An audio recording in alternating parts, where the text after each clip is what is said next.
मित्रों, आज के इस वीडियो में इस प्रश्न पर विचार किया जाएगा कि वास्तव में जो मीन लग्न या मीन राशि के लोग हैं वह अपने जीवन के महासंग्राम को कैसे जीतेंगे। तो मान लीजिए कि जीवन एक गाड़ी है, तो आप उसके ड्राइवर हैं। यदि गाड़ी खटारा हो लेकिन ड्राइवर अच्छा हो तो वह गाड़ी को मंजिल तक जरूर ले जाएगा। लेकिन अगर गाड़ी तो अच्छी हो लेकिन ड्राइवर नौसिखिया हो तो मान लीजिएगा कि वह गाड़ी कभी भी अपने मंजिल के पास नहीं पहुंचेगी और आप जीवन का महासंग्राम नहीं जीतेंगे। तो आपको गाड़ी को दोष नहीं देना, गाड़ी तो जीवन है, गाड़ी आपका मान लीजिए जीवन है। तो आपको ना तो कभी परिस्थितियों को दोष देना है, ना आपको अब गरीबी का दोष देना है, ना आपको ये बताना है कि मेरी तो शिक्षा दीक्षा अच्छी नहीं है, मेरे पास पैसे नहीं हैं, मुझको ये दिक्कत है वो दिक्कत है। इनका रोना आपको नहीं रोना है, क्योंकि आप गाड़ी नहीं हैं, आप गाड़ी के ड्राइवर हैं। और यदि आप अपने को ठीक कर लेंगे ना तो आप मंजिल पर गाड़ी को ले ही जाएंगे और जीवन का ये महासंग्राम जीत करके रहेंगे। तो वास्तव में मीन लग्न या मीन राशि के लोग अपने जीवन के महासंग्राम को कैसे जीत पाएंगे, आज इसी बात पर हम संपूर्णता के साथ विचार करेंगे। अगर आपने ये वीडियो देख लिया ना तो याद रखिएगा, आप वह सीक्रेट जान जाएंगे कि आप भले ही मीन लग्न या मीन राशि के हैं, आपके इस समय 7.5 चल रही है, खराब दशाएं चल रही हैं, ग्रह नक्षत्र अच्छे नहीं हैं, लेकिन मैं फिर कहता हूं कि आप अगर एक ट्रेंड ड्राइवर बन जाएंगे ना, नौसिखिए नहीं रहेंगे, तो निश्चित तौर पर आप अपनी जीवन की गाड़ी को नैया पार करा ले जाएंगे और इस जीवन के महासंग्राम को जीत करके रहेंगे। तो आप इस वीडियो को अंत तक देखते रहिए। वीडियो अच्छा लगे तो वीडियो को लाइक, शेयर और सब्सक्राइब जरूर करिएगा। देखिए, आप यदि मीन लग्न के हैं, मान लीजिए आप मीन लग्न के हैं, तो मीन लग्न का स्वामी क्या हुआ? गुरु। तो गुरु आपके जीवन की गाड़ी को चलाने वाला ड्राइवर है। तो आपको गुरु को अच्छा करना है। मान लीजिए आपकी लग्न कुछ और है लेकिन राशि आपकी मीन है, राशि आपकी मीन है, तो वहां पर तो चंद्रमा बैठा होगा, क्योंकि राशि पे हमेशा चंद्रमा बैठता है। तो चंद्रमा क्या हुआ? चंद्रमा ड्राइवर हुआ फिर, और चंद्रमा आपकी गाड़ी को चलाएगा। तो पूरा विश्लेषण में क्या निकला कि चंद्रमा और गुरु दो ऐसे ग्रह हैं जो आपकी पूरी जीवन की गाड़ी को उनको चलाना है।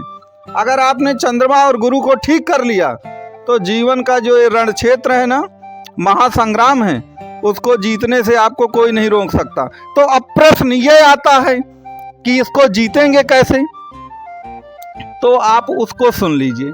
देखिए, मान लीजिए हम इस बात पे शुरुआत करते हैं कि आपकी राशि मीन है, तो मीन पर चंद्रमा बैठा है।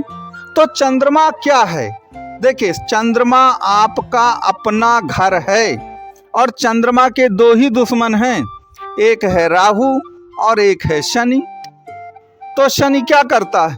और इस समय सन की 7.5 भी चल रही है, तो हम मुख्यतः सन पर ही बात कर लें कि शनि क्या करता है। शनि वैराग्य, विरक्ति और अकेलापन देता है। तो यदि आपको चंद्रमा को ठीक करना है तो आपको अकेलेपन पे नहीं जाना।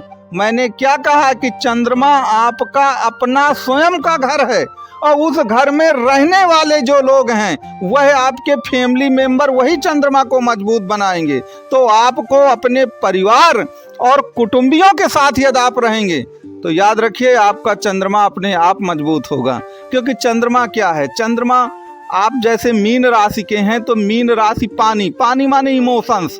चंद्रमा बहुत इमोशनल है और आपको मालूम है कि जब इमोशनल व्यक्ति अकेले हो जाता है ना, और अकेले में बहुत सोचता है, तो वह डिप्रेशन में जाता है, वह अंदर ही अंदर टूट जाता है। तो फिर कैसे भवसागर पार होगा अगर आप अंदर ही अंदर टूट जाएंगे। और वह व्यक्ति जो अपनी फैमिली, अपने कुटुंबियों के साथ में रहता है, वह इमोशनली टूटता नहीं है, क्योंकि उसको कहीं ना कहीं से सहारा मिलता रहता है। तो सबसे पहली जो जरूरत है इस महासंग्राम को पार करने के लिए कि अगर आप मीन राशि के हैं तो आपको अकेले नहीं रहना है, आपको अपनी जड़ों से, अपने घर से, अपनी फैमिली से, अपने कुटुंबियों से, अपने मित्र से, रिश्तेदारों से, सबसे जुड़ करके रहना है। और अगर आप इन सब से जुड़ करके रहेंगे तो मान लीजिए कि आधी से ज़्यादा यात्रा तो आपने तय कर ली। और अगर आप ये निर्णय लेते हैं कि नहीं नहीं नहीं, मुझे तो सबसे दूर रहना है, मैं तो सबसे दूर ही ठीक हूँ और वही मैं सबसे अच्छा कर लूँगा, तो फिर मैं आपसे को गारंटी के साथ कहता हूँ कि जरा सी मुसीबत आने पर आप अंदर से टूट जाएंगे और संभल नहीं पाएंगे आप, क्योंकि संभालने वाले लोगों से तो आप बहुत दूर चले गए हैं, संभालने वाले लोगों से तो बहुत दूर आप चले गए हैं, तो आप कैसे संभल पाएंगे। तो इस चीज को आपको याद रखना है। अब हम दूसरी बात कर लेते हैं कि अगर आपकी मीन, देखिए मीन राशि का वैसे भी स्वामी गुरु होता है, अब मीन अगर लग्न है आपकी तो गुरु है ही, तो मेन रोल मैंने कहा ना चंद्रमा और गुरु का है। तो गुरु क्या है?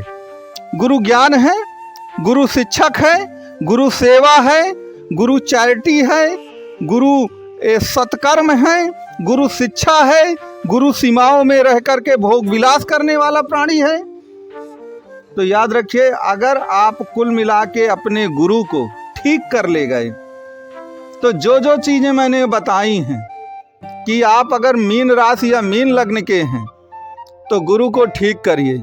और गुरु को ठीक करने का यही एक उपाय है कि आप सत्कर्मों में लगें, दान पुण्य में लगें, पूजा पाठ में लगें, चैरिटी में लगें, लोगों की सेवा करें, सीमाओं को कभी पार मत करें, आप स्मोकिंग और ड्रिंकिंग से दूर रहें। तो फिर देखिए गुरु 100% आपका वो हो जाएगा, बहुत ही मजबूत हो जाएगा, क्योंकि गुरु इन्हीं चीज़ों से उसे एनर्जी मिलती है। अगर आप नशे की लत में डूबे हुए हैं तो आप गुरु को कमज़ोर कर रहे हैं और राहु और शनि को मजबूत करते चले जा रहे हैं। तो कैसे आप महासंग्राम को जीतेंगे? फिर महासंग्राम को जीतने का कोई भी उपाय नहीं है। और ज्योतिष में आपने एक योग सुना होगा, गज केसरी योग।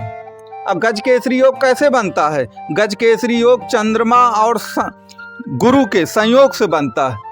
जब चंद्रमा या गुरु आपकी कुंडली में एक साथ बैठे हों या एक दूसरे से केंद्र में बैठे हों तो गज केसरी योग का निर्माण हो जाता है।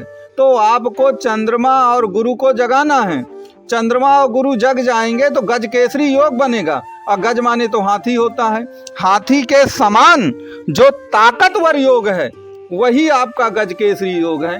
तो आप अपनी उसमें गज केसरी योग का निर्माण करिए। अब देखिए हर किसी की कुंडली में अलग अलग कॉम्बिनेशन है कि वास्तव में चंद्रमा तो चलिए मीन राशि में बैठा ही होगा, गुरु कहाँ बैठा है, लग्न क्या है, कितनी डिग्री के बैठे हैं, और नक्षत्रों का बहुत प्रभाव पड़ता है। तो इसके लिए जब संपूर्ण कुंडली का विश्लेषण किया जाएगा तो पूरी परिस्थिति पता चलेगी और जीवन के महासंग्राम को आप कैसे पार कर पाएंगे। इसके लिए अगर आप कुंडली का विश्लेषण कराना चाहें तो नंबर दिया गया है, आप इस नंबर पे कॉल या कांटेक्ट या व्हाट्सएप कर सकते हैं। कोटि कोटि प्रणाम।